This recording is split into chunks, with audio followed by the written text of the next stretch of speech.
This is Flat Out Agility, an Australian agility podcast. I'm Grace.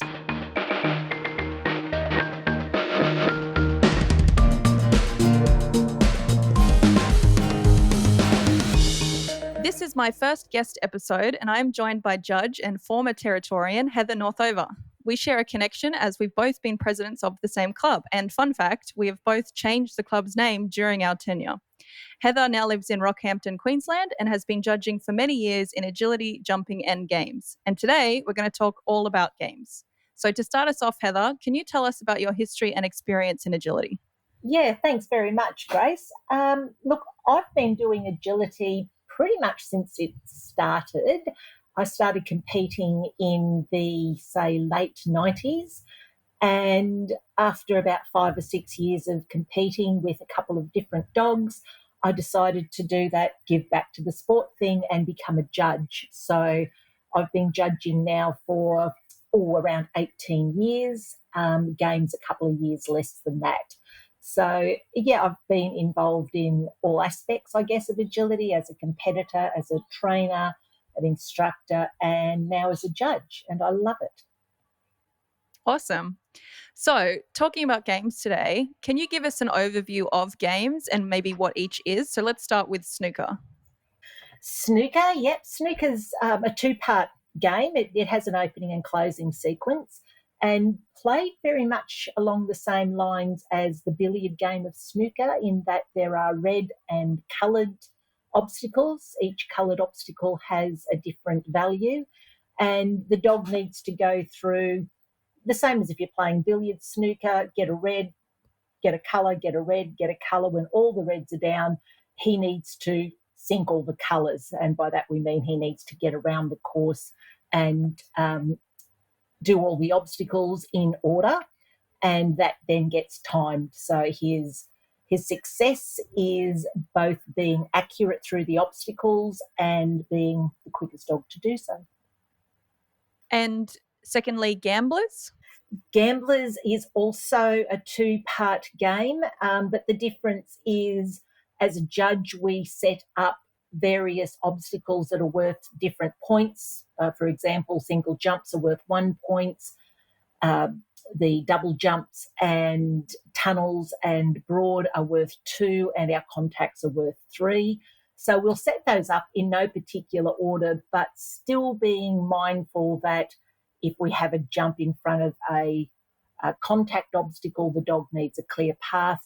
And then we have a series of obstacles that are behind a line, the gamble line, that the dog must complete in order.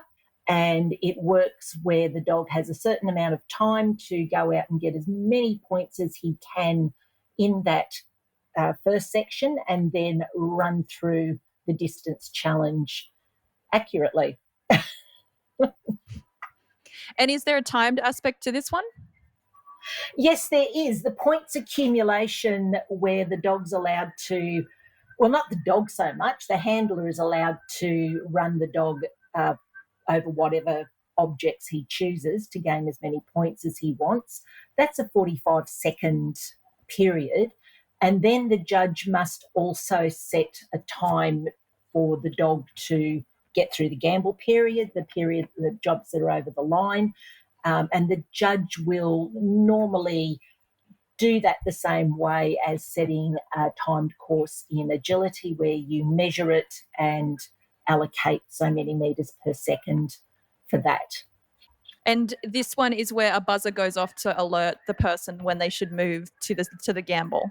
It sure is. So while the dog's in what we call the points accumulation period, there'll be a timer running. The judge will be singing out how many points he's got, and then a buzzer will sound. Normally, particularly a novice, the judge will yell out, "Go to gamble," and the dog must finish the obstacle he's on and go to the first obstacle in the gamble and complete those obstacles in order without hopefully taking too many obstacles in the middle. And the final game is strategic pairs. What's that game? It's my favourite. I love strategic pairs. Strategic pairs is basically a relay for the dog. So we have 2 dogs and handlers on the course at the same time. And we have usually a few extra obstacles out there, particularly if you're in novice. There's 20 to 25 different obstacles. And this is where the judge will not set the course in any flowing sequence, but we will get bunches of obstacles, maybe 2, 3, 4 at a time, and number those, and then go off to a different part of the course and number those, so that in the end there are, I guess you could say, sets of obstacles that are numbered, and it must be completed in sequence, as in 1 to 20 or 1 to 25, but only one pair of the dogs can do one part at a time. So it's up to the handlers to decide if one dog wants to do, say, 1 to 5, you can actually go, I'll do 1, you do 2, I'll do 3. So it's called strategic pairs because there's great strategy in the handlers determining where they are going to swap over and which team is going to complete which part of the course. And of course, if they make any errors, they need to swap. So if a dog knocks a bar, he needs to stop doing his sequence and the other team needs to come in and complete it until all the jumps and all the obstacles are done. So very fast moving, very clever the way they work it out, and enormous fun to judge. And is that why it's your favourite? Because it's the most fun? It is actually. It's fun. As with all courses from agility or jumping or games, when I set it as a judge, I split it up thinking, yep, I think one team will do this and the next team will start there, and this is what I would do. This is how it makes sense to me when I set it up. In all cases, you need to be very sure that it's safe to do it that way.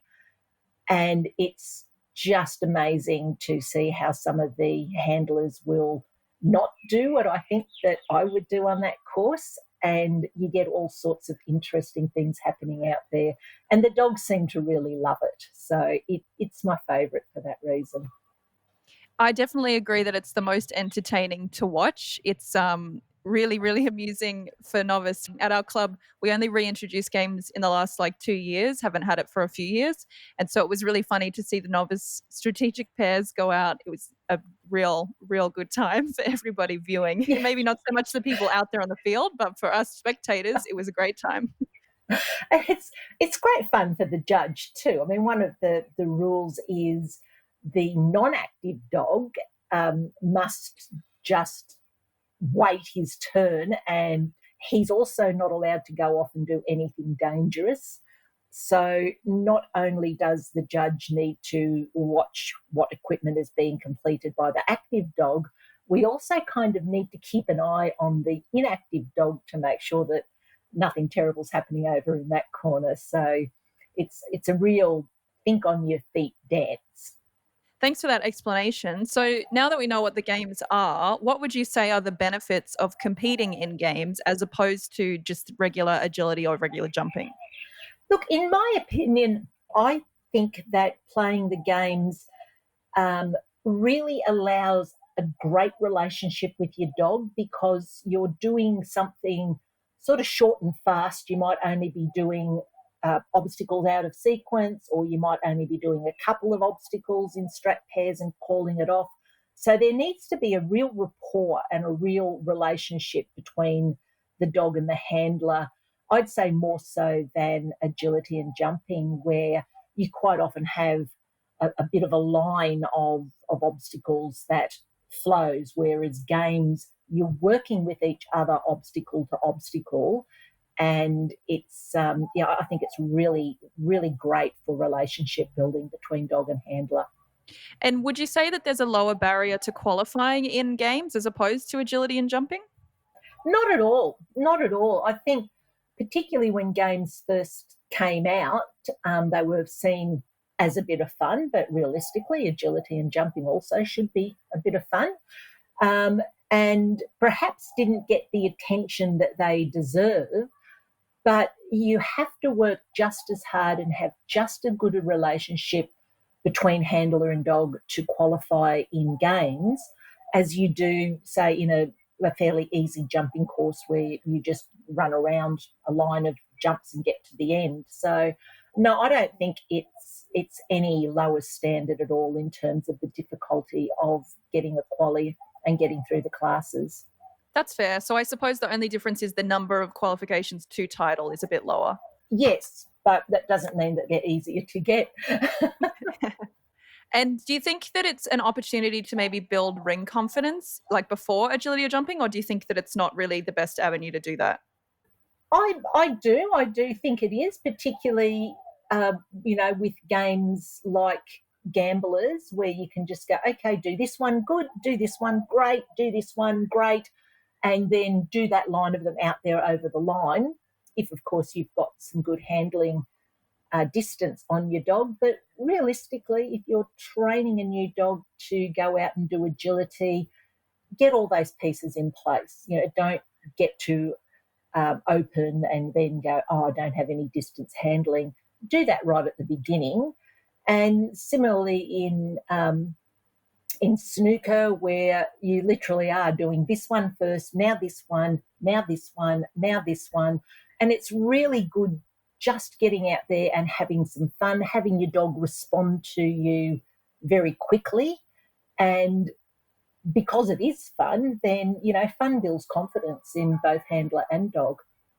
What is the main difference, in your opinion, in the approach or mindset between running in games versus running in agility or jumping? Again, I think when you go out to do games, you need to, well, first of all, you need to plan your own course in jumping and agility. I've set the course sequentially, and you can walk out there and go, that's the first one, that's the next one, then I go over here, then I do this and get over there.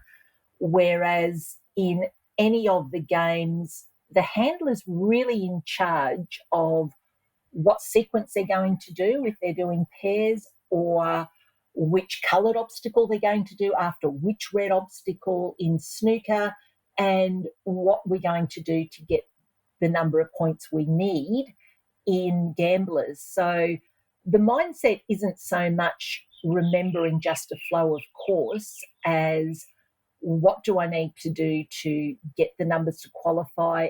How can I get my dog between one sequence and the other sequence more smoothly?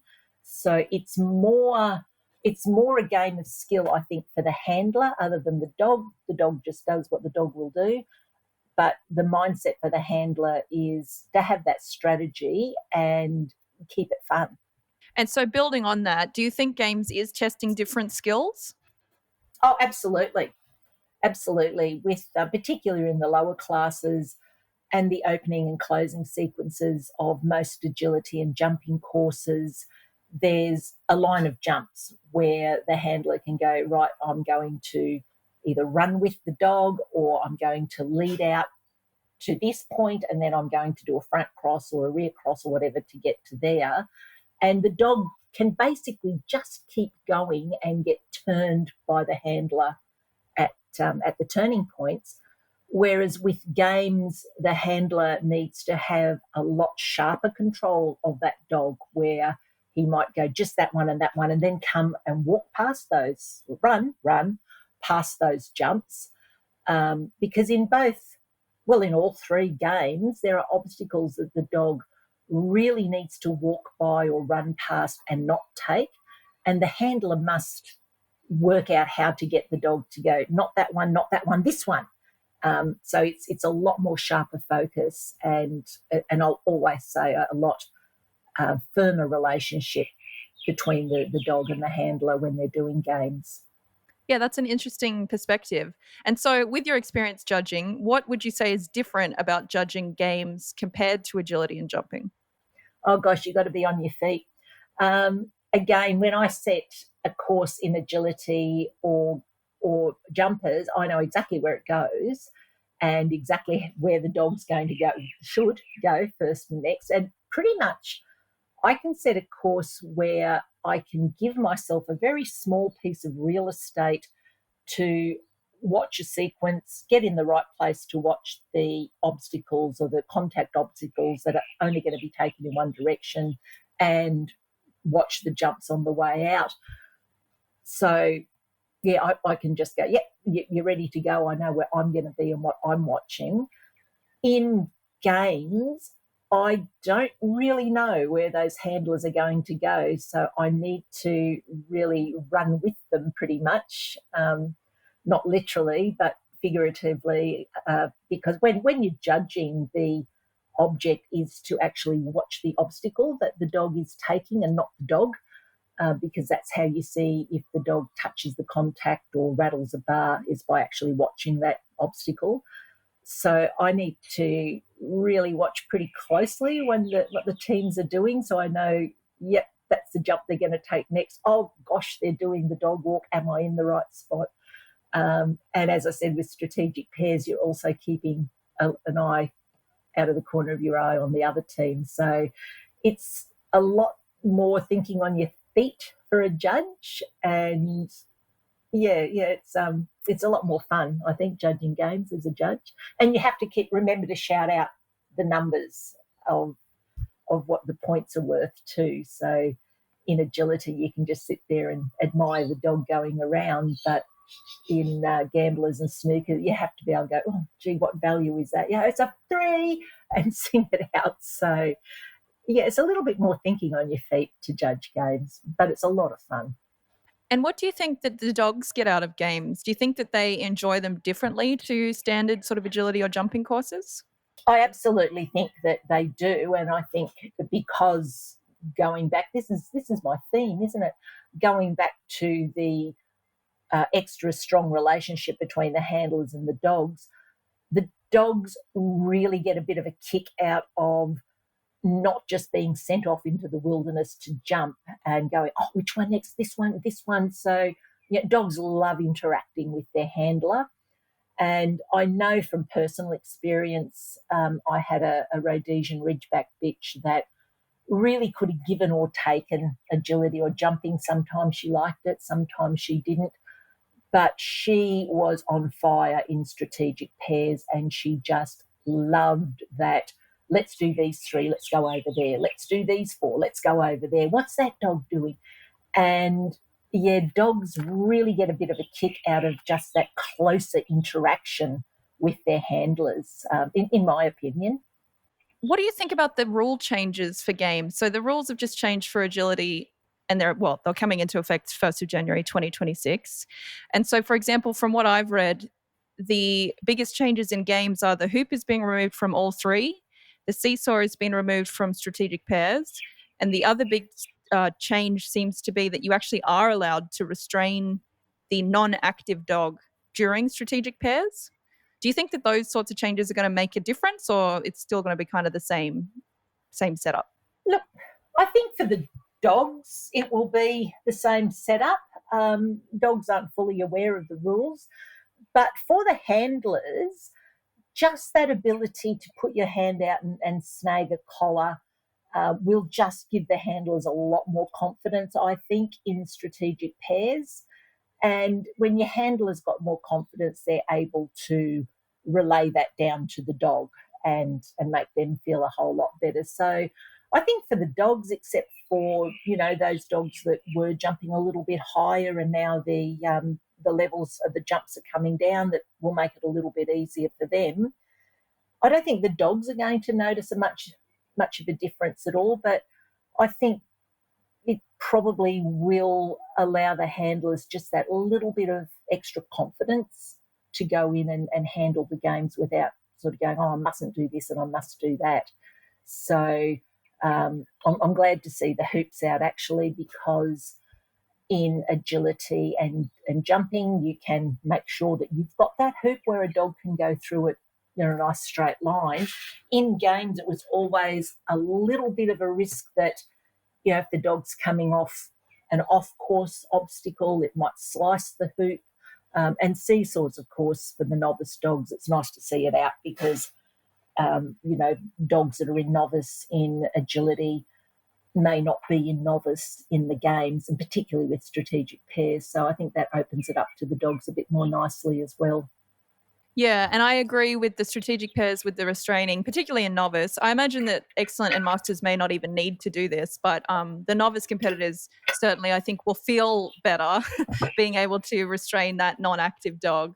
That's certainly one of the issues with the real newbies. People who are doing it for the first time. Yeah, and especially, perhaps not so much in lovely little areas like Darwin where you all know each other and your dogs know each other, but certainly in some of the larger areas, they actually have like a dating service for strategic pairs where someone will say, "Oh, I've got this size dog in that class. Would anyone else like to run with me?" And people go, "Well, I've got a dog that would, fit in that class as well." So you might not be running with a dog that or a handler, more to the point, that you've ever even met before. So just having that confidence of going, well, these two dogs don't know each other, so I'm just going to hook his collar, while he's running. I think particularly in the novice levels will just help that handler not feel anxious about going in. And you mentioned that you had that Rhodesian Ridgeback that really enjoyed games. So do you think that there are some dogs that really enjoy games over agility? And then versus, do you think there are also some dogs that aren't so much suited to games but would prefer agility and jumping? Look, yeah, I think both are true. I think with my Ridgeback, because she's a hound, she liked to do things in her own way and she enjoyed rewards.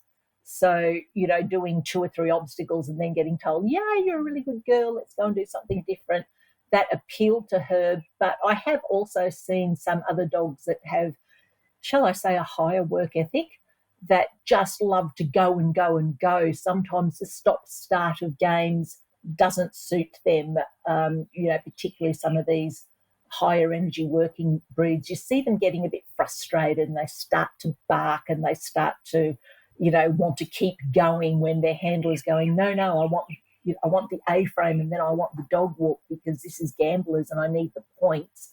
And they're like, "No, no, no, I want to just do what's in front of me. I want to go really fast." So probably depending on your dog's work ethic and what they like to do, then sure, some would probably love to stretch out and do all the things at once as agility rather than the stop start of games, where others, really like that. "Aren't I clever? I just did one thing." Rather than being asked to run 24 obstacles. So yeah, yeah, absolutely, that it would appeal to different dogs in different ways.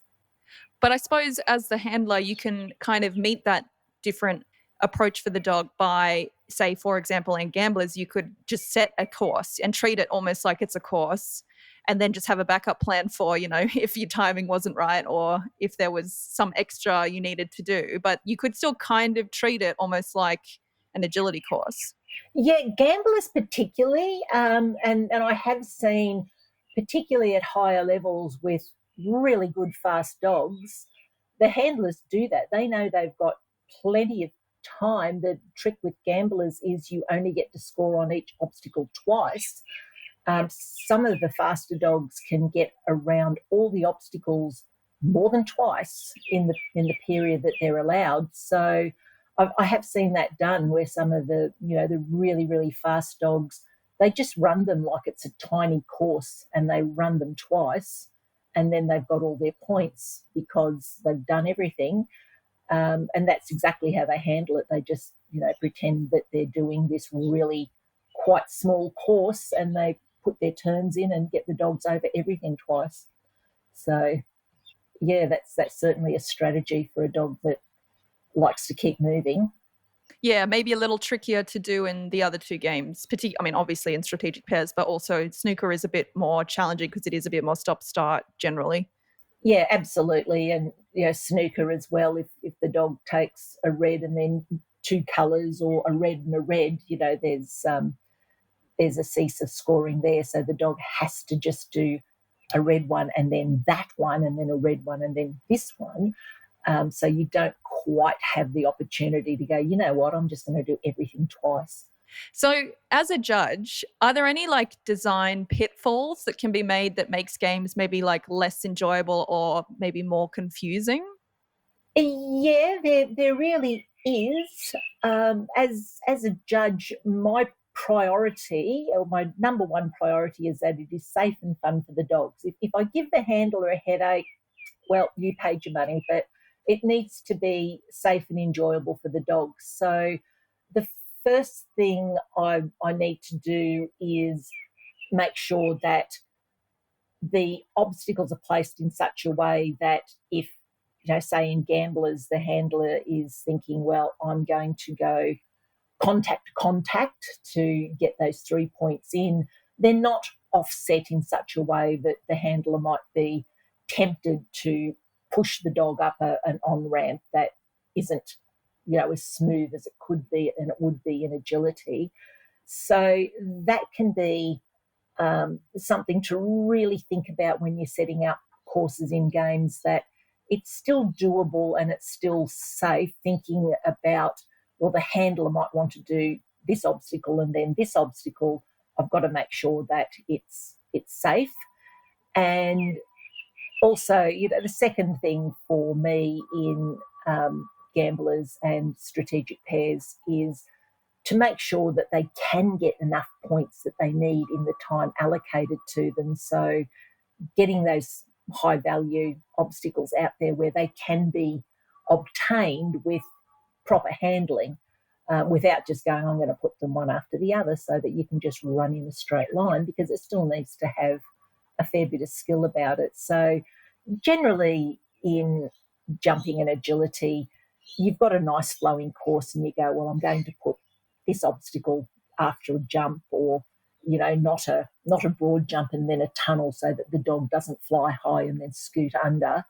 And it's a lot easier to place obstacles out when you know that you've got 900 square meters to put them in. In gamblers, when you know they've only got that short amount of time and they've got to get so many points, to get enough points out there that are safe and achievable for the dog. So, as a judge again, what would you say is the biggest lesson that judging games specifically has taught you? I'd say just that, being mindful of where obstacles are placed, in relation to what the likely path that a handler is going to want to take.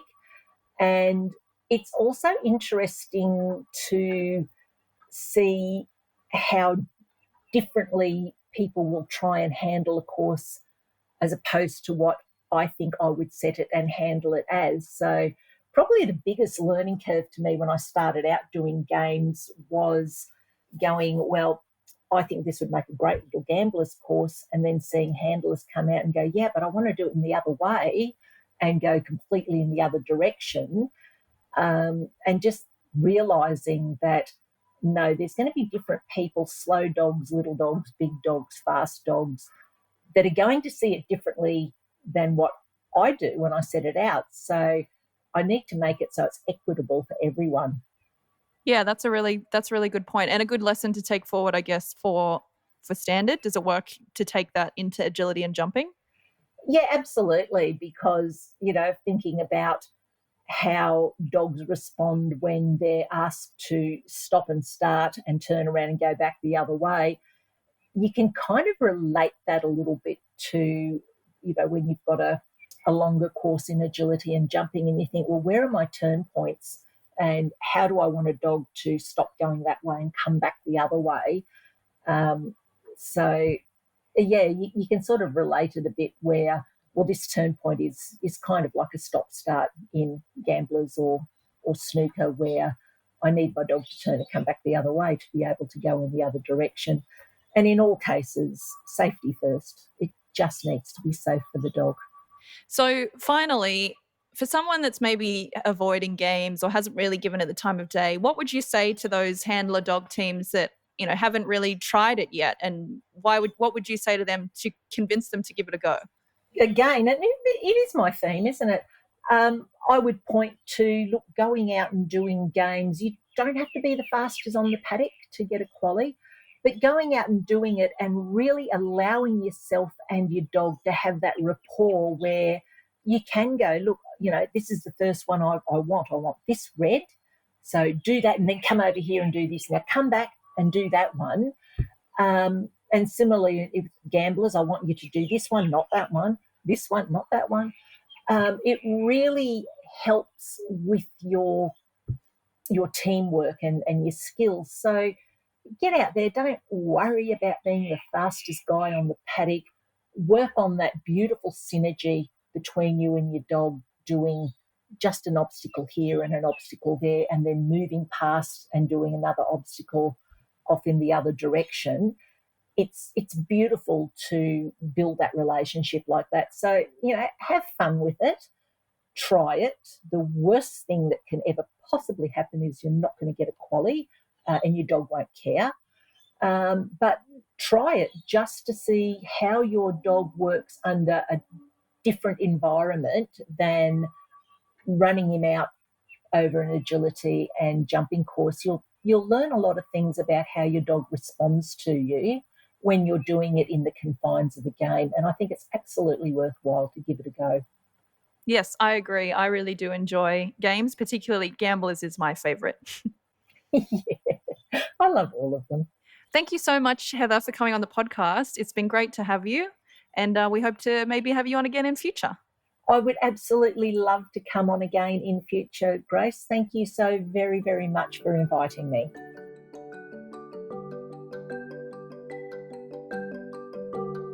This has been Flat Out Agility. Be kind to dogs.